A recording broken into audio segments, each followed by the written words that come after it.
we saw in the videos this morning and yesterday morning that CPS presented that pretty high on the short list of things that the residents of San Antonio disliked about their city was traffic and the modes of mobility. So this is a conversation that we're definitely excited to have. So please join me in welcoming our panelists today. We've got Taylor Presswood, founder and CEO at Z-Bikes. Heather House, Senior Associate in Mobility Transformation at Rocky Mountain Institute. And Carl Popham, Emerging Tech and EV Manager at Austin Energy.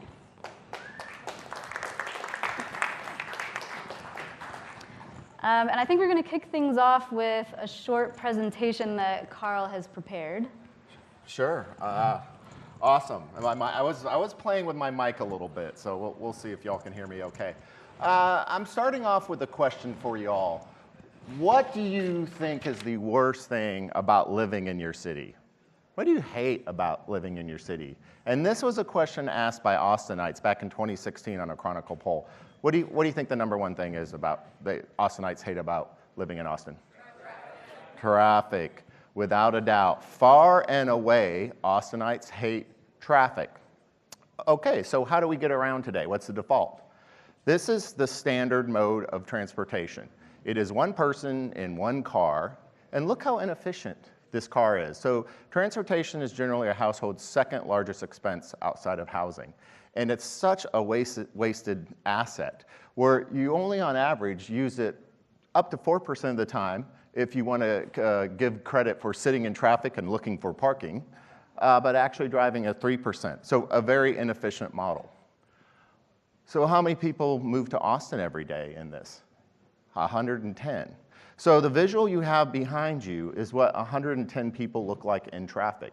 On average, on commutes in Austin during peak times, you have 1.1 person in a vehicle. It takes one driver. So we pretty much, the default is one person, one car. So Austin gets this every single day, each and every day, relentlessly. Monday, Tuesday, Wednesday, Thursday, Friday, Saturday, Sunday. So we know we are not going to pave our way out of this problem.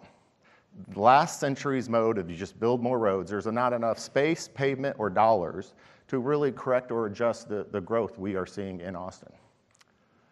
So I pulled some numbers on talking about e-scooters.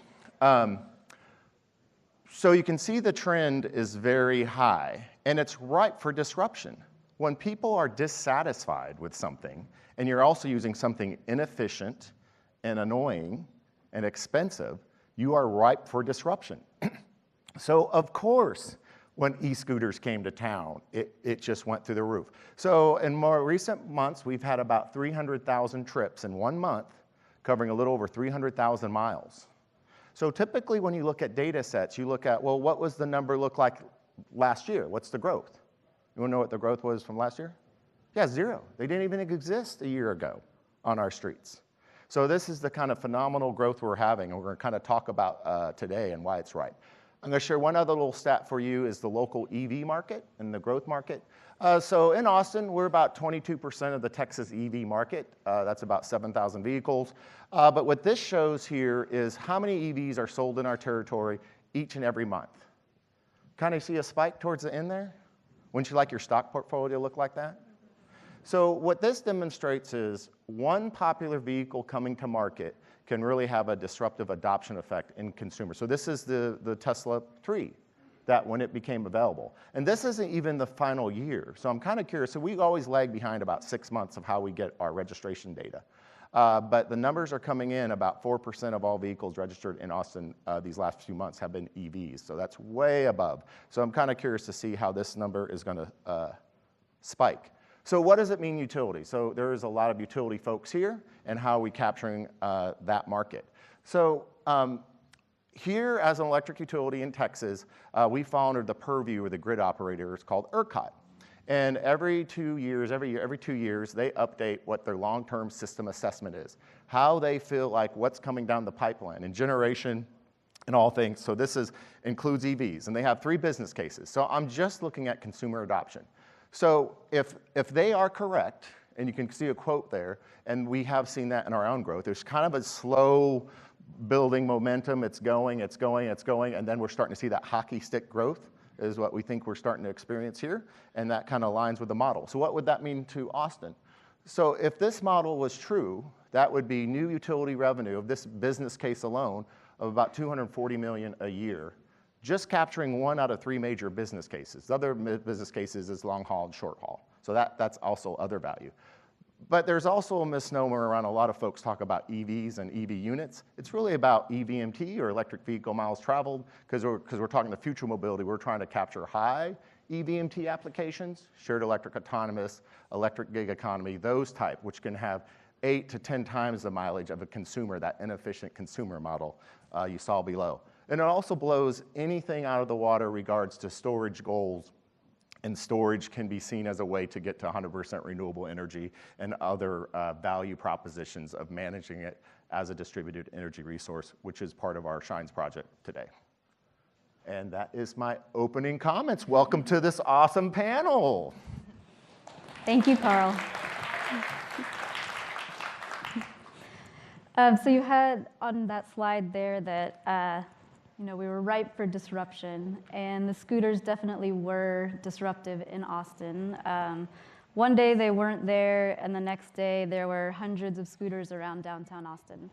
So how did the city and Austin Energy in particular, how did you react? What were some measures taken to address the scooters? So here's how it works in Austin. So the scooters, and in most cities, are regulated and permitted by the city. And in Austin, that's the Austin Transportation Department. So Austin Transportation Department launched a 18-month plus process of stakeholder engagement, permitting, rules, safety, all the types of regulatory things that ATD wants to do. So they were maybe 7 months into this process where one of the operators said, we're tired of waiting. They dropped overnight, they came in with 250 scooters and turned on the app and said, let's see what happens. We're tired of waiting.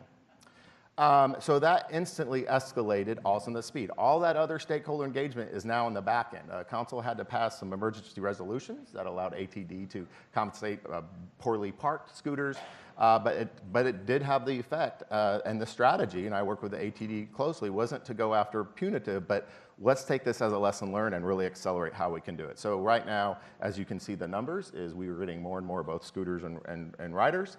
And my advice to any city, if you don't have them yet, they're coming.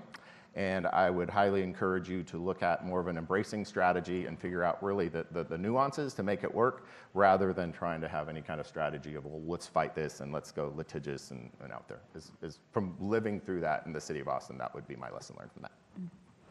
So you mentioned embracing them, and Heather, I know that you worked on some projects around the scooters when they made their debut. Can you talk a little bit about the project that you worked on in East Austin? Yeah, definitely. And I'll also say, in case anyone was wondering, my headshot wasn't up there. I got looped into this kind of last minute, so really excited to join the panel. I thought maybe Carl would just talk the whole time. Well, that's what they were telling me for a while. Notice I'm the one who had slides, so we did have some changes. But our last ETS, Heather and I shared the stage, so it's fantastic. It's good to be back, to see you again, Heather. So I'm with Rocky Mountain Institute, and we were partnered with the City of Austin the last 3 years on mobility transformation. One of the last projects that we did was funded by Robert Wood Johnson Foundation, who is a big donor focused on health. And we wanted to work on projects around mobility-oriented development, and we'll probably get into this a little bit more later. But one of the ones we chose was around building a community mobility hub. So different than your large transit centers or transportation hubs, but really one that would bring together these services like scooters and other on-demand services in communities that don't already have them. So this was a big, I would say, challenge and opportunity originally when the scooters came to Austin, because they were kind of confined to the downtown core. And the value of these dockless scooters is that they would be able to serve areas that the docked services were not already serving, and would be able to serve low-income communities. So we specifically chose an area in East Austin to build out this community mobility hub so that we could serve communities with services that weren't already receiving them. Great.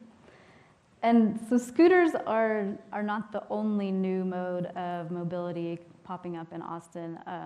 Taylor, do you see the dockless model continuing to be successful, and how do you see your organization, Z-Bikes, sort of complementing that model? Well, first, I think it depends on how you define success, right?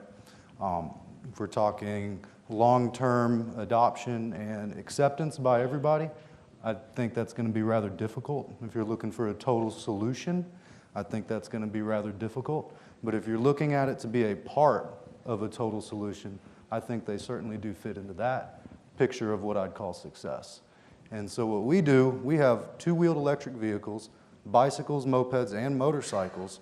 And so really what we're looking at in the future of urban mobility is the personal electric vehicle, which all of those fall into that category. And that ultimately is going to be the foundation that needs to be laid for the future of all advanced transportation systems. So on the other side of the world, where they're dealing with cities of 10 million people, 15 million people, 8 million people is a small town in some places. What we're finding is that the accessibility to personal electric vehicles and their use in a daily environment opens up the access to all the larger modes of transportation required to move large amounts of people. So we're looking to really fit in a mobility solution and offering not only product as a service, but couple that with mobility as a service and have that at an affordable and accessible level that can actually work with municipalities, communities, transit authorities to help sustain their solutions going forward as well. You mentioned access, and Heather touched on a project in low-income communities. How can we ensure that these communities are not left out, that they're able to take advantage of the new technologies and the opportunities that these new technologies afford? Carl, I'll start with you. I know that Austin Energy has several electric vehicle programs, and so maybe you can talk a little bit about that. So specifically in the low to moderate income space, a couple years ago, we launched, based on philanthropic funding from the 11th Hour Project, EVs are for everyone, because we think the time is right we want to make sure we are serving historically underserved, or where possible, put our low-income communities in the front of the queue and not necessarily wait as a trail behind or trickle down to electrification. And so the specific projects that we've launched from that, and what I've learned from that is first of all, kind of who we hired. We didn't hire a utility or electricity person. Who we hired to manage the program is someone who's been working for a nonprofit in Austin, Meals on Wheels, for 13 years and really understands the demographic and the people and who the leaders are in that community. And what I also learned is we might have great ideas of programs, but unless it's their idea and the communities are directly engaged, they're very resistant to things having done to them and not with them. Also, you cannot really appreciate, some of our communities have an average income of $13,000 in some of these low-income communities like LifeWorks and Foundation communities. So the things we're rolling out, one is gig economy drivers. So we're working with a foundation to basically pay for the rental of General Motors Maven with Bolt to basically allow someone to go from an average income of $13,000 to potentially $40,000 a gig economy driver through this program of putting them into cars that include the fuel and the insurance, because they don't own a car, don't have access to that. And then the first few weeks are free for them so they can see if it works, because they can't even risk the $220 for that first week just to take a chance. So that's one example. The other example is our launch for EVs for schools, which launched a few months ago. That's to help change behavior and science-based training and EV charging for the teachers about really reaching out to another generation. And specifically on our pilot for schools, where we launched it at, and the 4 schools have a high penetration or high participation of low-income kids. So in Aikens, where we actually had our kickoff and ribbon cutting, it's 82% are low-income kids in that community. And probably the best part of that day, in my opinion, is we had the science team, and the science team looks like what you think the science team would look like at that event. And then you had the cheerleaders at the same thing. So the cheerleaders were out there, and we had several members of council, and we had the band and all that kind of stuff. And then after it was all done, you saw the cheerleaders asking the science guys and gals about the EVs that were there and how that works. And what a great moment for them to just have that mix. And so that just potentially made my year, but it's also just part how our thinking is and where we try to lead wherever possible with our low-income communities and kind of reach those folks. I'm not sure if that was an assumption that cheerleaders can't be science nerds too, but No, they cannot. That has been proven factually speaking. No, and there's probably some that had double duty there, but it was just a nice day. I will say that Austin Energy is really great at community engagement. I actually worked with Austin Energy before Rocky Mountain Institute on the SHINES project, Sustainable and Holistic Integration of Energy Storage and PV. And I know we know the fact you know that acronym is both scary. It's a long amazing. acronym, but we all know that we have to do community engagement. But I don't think we realize how extensive of a process it is. It's not just a one and done process. It's over the course of sometimes years. And I think one of the things that I saw when we got out in our community engagement process for this mobility hub, which cities right now are grappling with what to do with scooters and who uses scooters and does everyone in the community want them? And one of the things that we found really insightful was that people in that community were saying to us, where are these services? Like, we want to use the services that are on the west side of town. And so that was something that made us feel really good about that community engagement process and getting those services in these low-income communities. Yeah, and we feel that it's been spoken to many times over the course of the conference, is the public and private partnerships together. That, because your organizations that are already dealing with helping low-income communities know who they are. They know what they want. They know what they need because they work with them on a daily basis.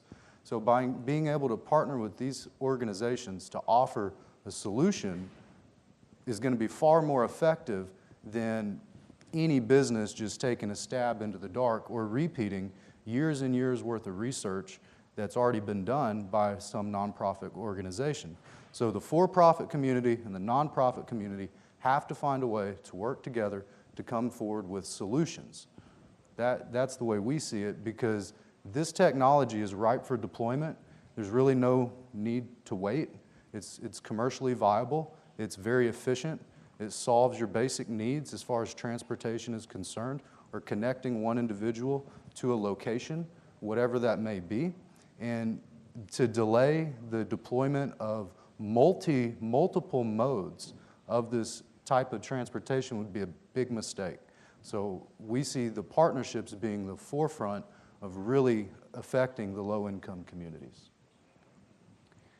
And Carl, in preparing for this wonderful conversation, something that came up was public space, and I've been thinking a lot about it over the past 2 days as libraries and green spaces continue to come up into our conversations. So how can these new modes of mobility really help cities reclaim public space? Well, I mean, I think that's an excellent point, and there's two ways to look at it. I mean, one is we are so used to our public spaces being filled with cars, and loud cars that are very disruptive and emit emissions from a tailpipe, NOx emissions. We're used to that smell, we're used to that thing. If you take that away or shrink that down and you open it up, and by the way, electric vehicles, one is there is no tailpipe in an electric vehicle, so you clear that up, and they're very quiet.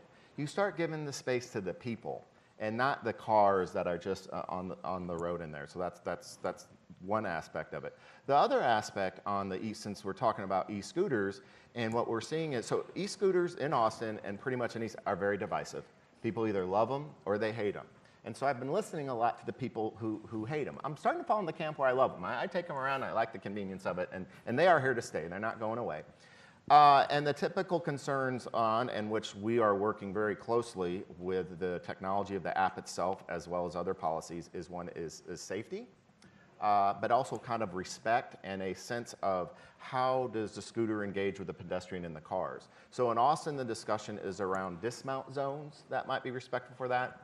to include even in certain park areas or in front of houses of worship, just to be kind of respectful, but then even database metrics on where collisions are happening, so maybe that intersection should be a dismount zone or those kind of things. So the focus has shifted away from is it going to happen or can it happen, yes or no, and it's more about listening to why people hate them, and really understanding those concerns, and to the point earlier, public-private partnership, and because there's a lot of ways, it's not just policy or rules, it's the app, it's a bunch of things. Like I noticed in my app, I have Bird.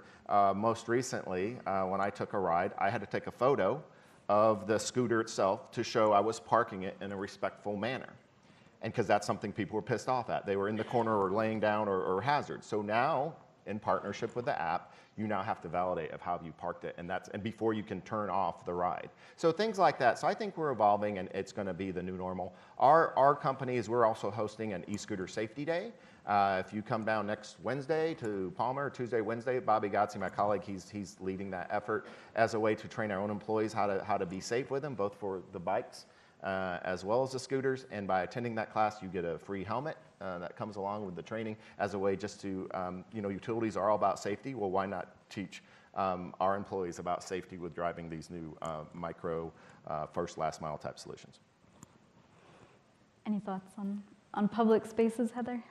I will be talking about this a little bit more on my next panel, but the one thing I will say is that it's not just new mobility changing our urban design, but us intentionally thinking about how we can design cities to incorporate new mobility and be designed for people. Yeah, and I'd say for the public spaces, just inherently, when you have a single solution that's being widespread, such as the dockless, I mean, it's been seen before and studied before it showed up here in the U.S. That's going to be a primary issue. That's the primary issue. It's viewed as a disposable tool where people will leave it, and it's not always the company's fault. It's certainly not the city's fault. A lot of it falls onto the end consumer, where there's very little liability, if any at all, for them to respect it, for them to park it properly, for them not to pile them up in a big pile, light them on fire, and take a picture and post it on YouTube, right?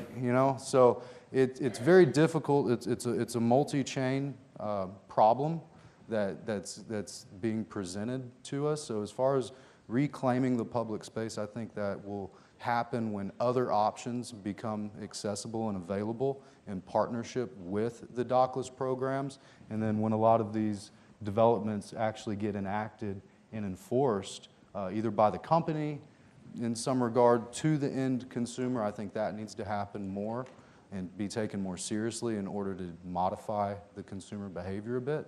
But until that happens and other infrastructures start getting into place, it's going to be rather difficult to reclaim the public space. We have a few minutes left, so I have one more question for you all, and then we might have some time for some audience Q&A. Could you just each share your final thoughts on what still needs to be done, where innovation still needs to happen, and maybe what does the e-mobility landscape look like even just 2 years from now, 2 to 5 years from now? I think the biggest disruptor we'll have well within 2 to 5 years is, at least in Austin, shared electric autonomous self-driving mobility. That is going to completely change how you get around town. It will completely turn upside down that efficiency model I showed of the traditional consumer car, is flipping that where you're that much time on the road and that little time where you're being parked. It will drop price because the biggest price of, for example, ride hail is the driver and the inefficiency of kind of the car ownership model today. So it could potentially be pennies on the dollar to whisk you around. So what Austin has done, so our mayor has made a claim where he wants Austin to be to autonomous vehicles what Detroit was to the traditional auto vehicle. And so we have a team in place called the Smart Mobility Team. We published the Smart Mobility Roadmap as early as 2017. On what's called for Austin Next Generation Mobility, and it has 3 components. It's shared, it's electric, and it's autonomous. So on that roadmap, we have a lot of pilots and projects. So we are in the process of some due diligence with major players in the space to help, or at all possible, try to get Austin as a very early adopter of that technology. I think we'll get there. I think we have the right people, place, utility, and stakeholders to do it. And I'm very excited about that one, and it is going to be game changing. Not just how you get around to work, but everything from elderly people as their eyesight goes bad, as their sense of independence. You know, I look at my mom, she says she's 85 and still drives. She just came back from Cuba and Panama Canal on a girls trip. And so, but she's still, my next car, I'm waiting for it self-driving because I want that thing driving me around. And so you're just looking at a complete kind of a game changer in just lifestyle that hits so many buttons around if you're concerned about sustainability, climate, quality of life, et cetera. I think that one I'm really excited about. I'll spin the question a little bit to give a little bit different flavor, but I think what's important is the why. Why are we doing this? It's critical for us to decarbonize. We, as in cities, as in private corporations, NGOs, need to be working together to move faster than we think. I know that a lot of cities are putting together plans to push, but what we just saw in the United Nations Environment Programme's emissions gap report that was just released is that even based off of national commitments made today to lower our carbon emissions, we are still faced with a 29 gigaton carbon emission gap to make sure that we stay below the 1.5 degree increase. So, you know, we want to have kudos to ourselves for what we're doing, but if we want to minimize climate risk, if we want to avoid catastrophic impact to our low-lying areas, we saw it with the hurricanes here in Texas, to human health of our communities, and to our oceans, we have to really press ourselves to go further. Yeah, and I'd say for the future of the EV landscape in the next 2 to 5 years, you're going to start seeing a lot more two-wheeled electric vehicles of many types, and that's going to be coupled with other modes of transportation. So, if you want to see what the future is, come by Z-Bikes, check out our showroom. We've got what's coming. Well, thank you all for joining me today and for being at City of the Future, and we look forward to seeing what happens in the next couple of years with e-mobility. Thank you. Thanks, Erin.